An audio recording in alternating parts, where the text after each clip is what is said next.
तो अभी तक हमने जो डिस्कशन किया है वो मेनली हमारा डिस्कशन चार्ज के ऊपर रहा है। तो चार्ज होता है वह एक ऐसी प्रॉपर्टी होती है जो कि दूसरी बॉडी को कैपेबल बनाती है इलेक्ट्रोस्टैटिक फोर्स ऑफ अट्रैक्शन और रिपल्शन लगाने में। साथ ही साथ चार्ज जो होता है नेचर वाइज रिपेल भी कर सकता है, अट्रैक्ट भी कर सकता है और बहुत सारी प्रॉपर्टीज लाइक क्वांटाइजेशन, एडिविटी, कंजर्वेशन ये भी पजेस करता है। तो हम बात करते हैं कि दो चार्जेस जो होते हैं वो आपस में फोर्स लगाते हैं। तो वो किस तरीके से फोर्स लगाते हैं, तो इसी बात को चेक करने के लिए जो कूलम्स थे उन्होंने चार्ज बॉडी के बीच में फोर्स चेक करने के लिए अलग अलग बॉडीज को लिया और उन्होंने कुछ चीजें नोटिस की। और वो ये बात इस तरीके से थी कि जब बॉडी हमारी पास में होती है तो फोर्स ज़्यादा होती है और जितना ज़्यादा चार्ज होता है उतना ज़्यादा फोर्स होती है। तो कूलम्स ने अपने इस फॉर्मेट को देखते हुए अपना एक लॉ दिया, that is the Coulomb's law. Coulomb's ने ये नोटिस किया कि जब दो पॉइंट चार्ज आपस में पास लाए जाते हैं तो ऐसी कंडीशन में उनके बीच में एक फोर्स लगती है और वो फोर्स जो होती है डायरेक्टली प्रोपोर्शनल होती है to the product of the mass and inversely proportional होती है to the square of distance in between them. और यही हमारा है कूलम्स लॉ। कूलम्स लॉ में अगर दोनों चार्जेस पॉजिटिव पॉजिटिव हैं तो उनमें रिपल्शन होगा। तो वहीं अब हम ये कह सकते हैं सिमिलर चार्जेस के पीछे मल्टीप्लिकेशन हो रहा है या दो सिमिलर चार्ज को ला रहे हैं तो रिपल्शन करेंगे। वहीं अगर अपोजिट चार्जेस को हम लेकर के आ रहे हैं तो उनमें अट्रैक्शन देखने को मिलेगा। जैसा कि हम प्रीवियसली बता चुके हैं और आपको पता होगा कि कोई चार्ज पॉजिटिव चार्ज कब बनता है।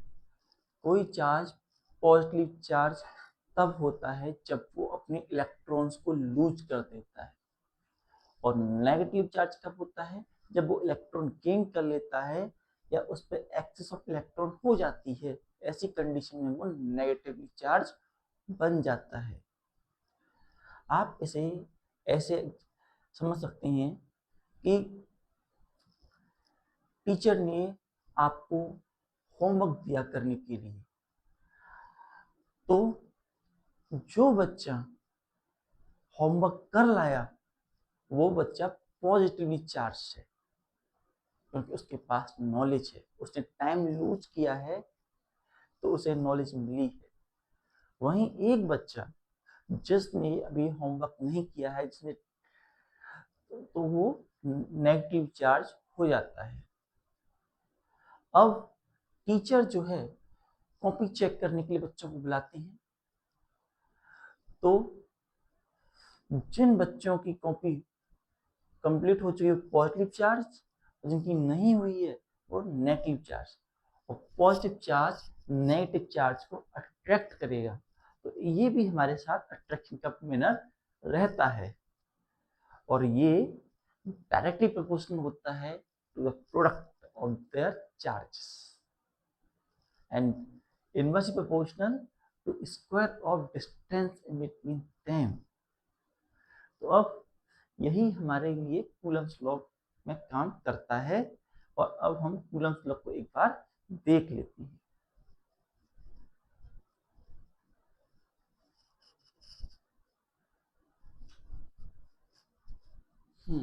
Coulomb's law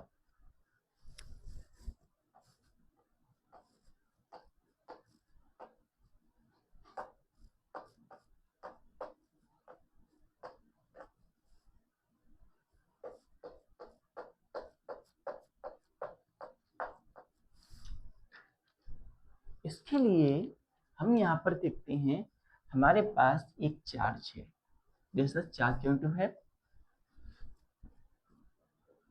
that charge is Q charge, और ये दूसरा चार्ज है हमारे पास, लेट अस टेक Q1, और ये हमारे पास Q2,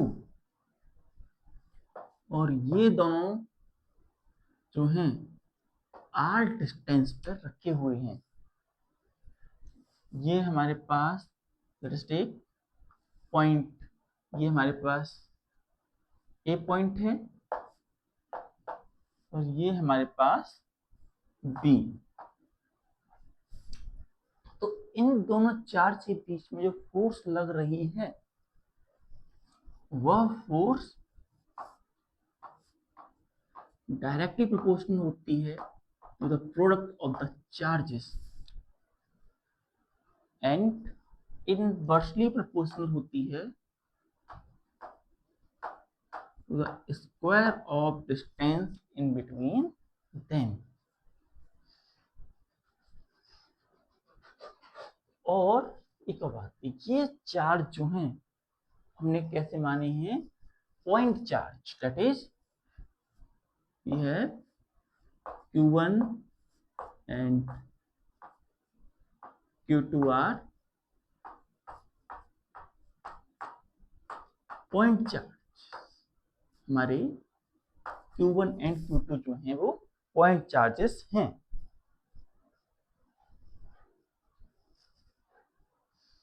तो हम यहाँ पे क्या कह सकते हैं, अगर हम इसे लिखना चाहते हैं हम लिख सकते हैं according to Coulomb's law,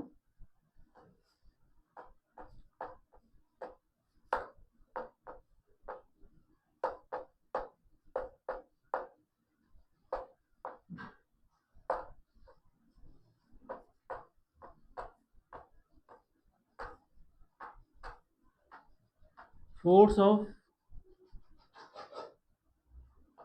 attraction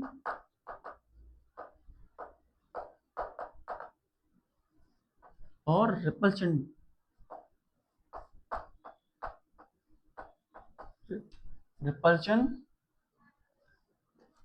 is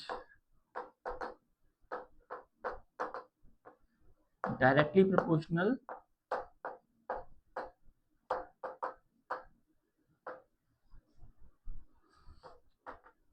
to the product of the charges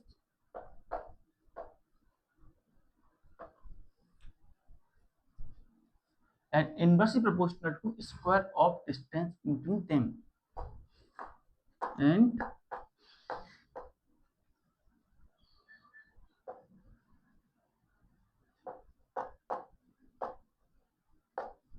proportional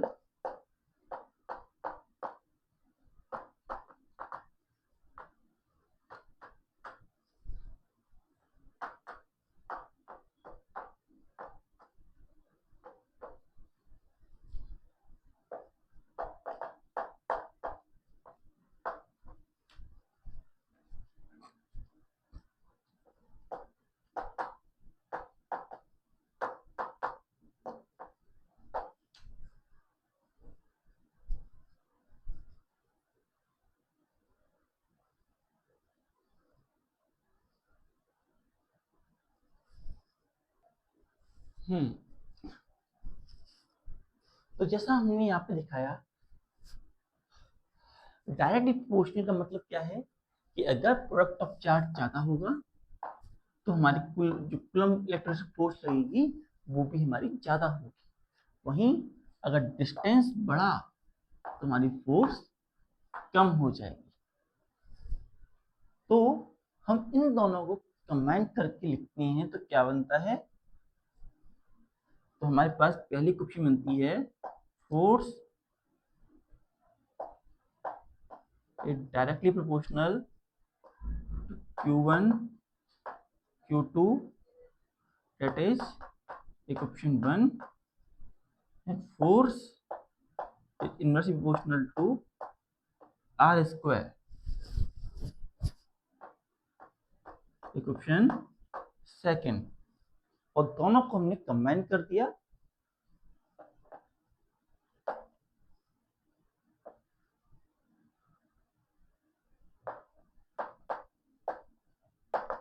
equation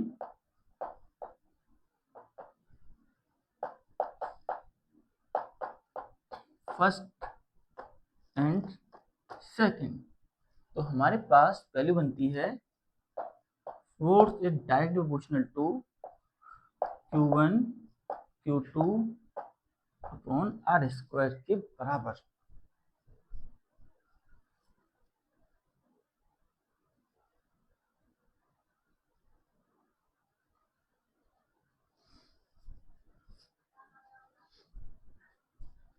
जब हम प्रोपोर्शनलिटी से हटाते हैं तो हम एक कांस्टेंट लगाते हैं, और कांस्टेंट की वैल्यू जो होती है उसे पहले यहाँ लिख देते हैं।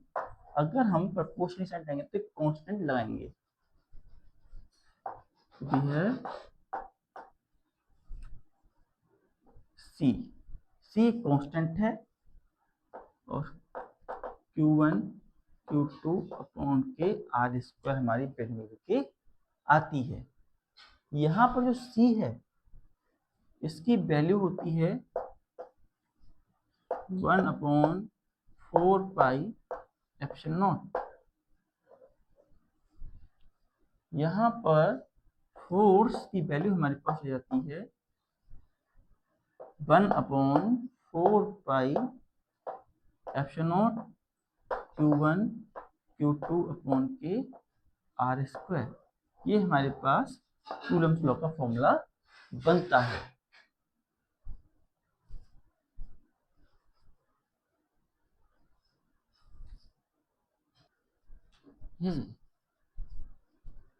ये जो वैल्यू होती है कांस्टेंट की, ये हमारी एसआई सिस्टम में होती है। और अगर हम बात करें ऐसे सिस्टम में, तो सी की वैल्यू 1/4πε0 इक्वल टू 9 इंटू 10⁹ के बराबर होती है। लेकिन बात करें सीजीएस में, तो सीजीएस सिस्टम में जो हमारी सी है उसकी वैल्यू 1 होती है।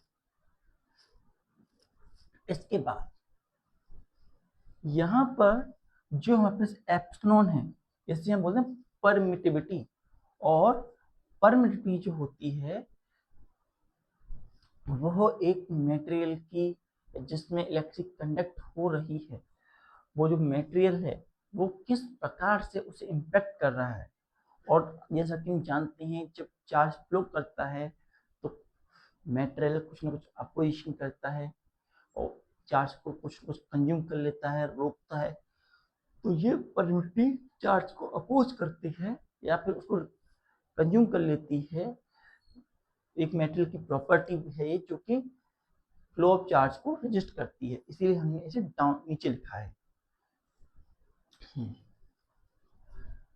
तो इसके डायमेंशंस क्या होंगे, एप्सिलॉन के डायमेंशंस और यूनिट क्या बनेगी, जरा हम ये देख लेते हैं एक बार।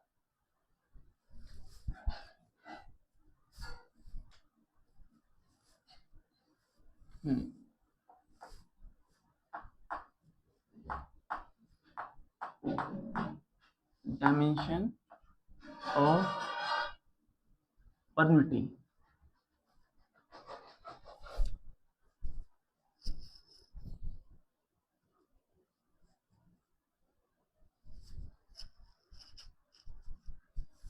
that is permittivity.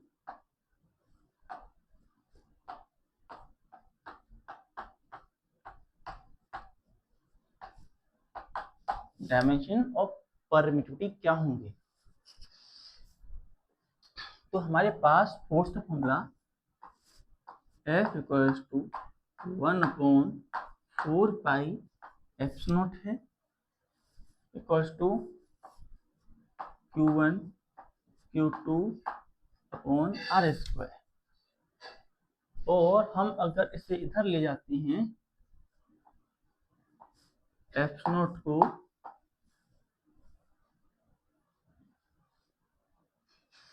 तो हमारे पास फोर्स का फॉर्मूला बनता है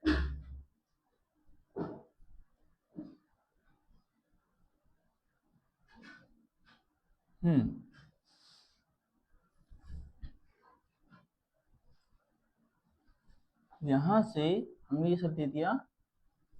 just a minute.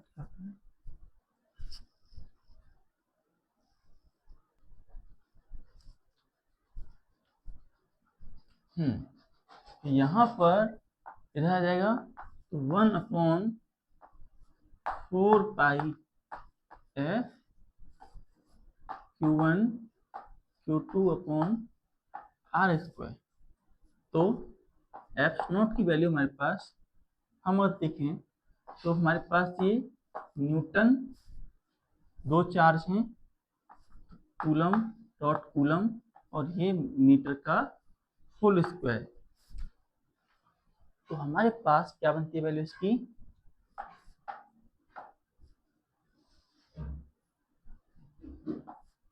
Newton metre square coulomb square पर मीटर स्क्वायर के बराबर वैल्यू बनती है। फ्री स्पेस में हम बात करें तो एफ नॉट की जो वैल्यू होती है तो 8.85 इंटू 10⁻⁻12। हम चलिए positive coulomb square newton metre square के बराबर होती है एफ नॉट की value in the free space. अगर हम डायमेंशंस की बात करें, डायमेंशंस निकालें,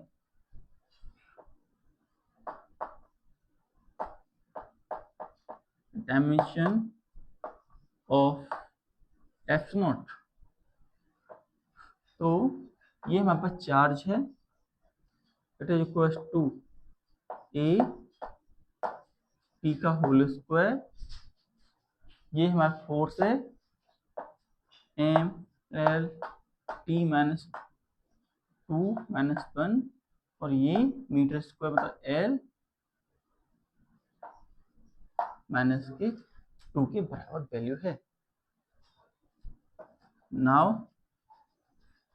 यहाँ पर हमारे पास वैल्यू बनती है ए स्क्वायर टी स्क्वायर, यहाँ से हमने लिया m-1 l-1 t2, और यहाँ ये l स्क्वायर। अब हम यहाँ से सबसे पहले m देखेंगे। m हमारे पास 1 है तो m हमने यहाँ पर 1 लिख दिया। अब हम यहाँ l देखेंगे, 1l 2l, तो l हमारे पास -1 - 2 2l है। अब हम t देखेंगे, t = 2 + 2, और a जो है वो 2 है a स्क्वायर। तो हमारे पास वैल्यू बन के आती है m l-3 t4 a2। ये हमारे पास पर मीटर के डायमेंशंस निकलते हैं।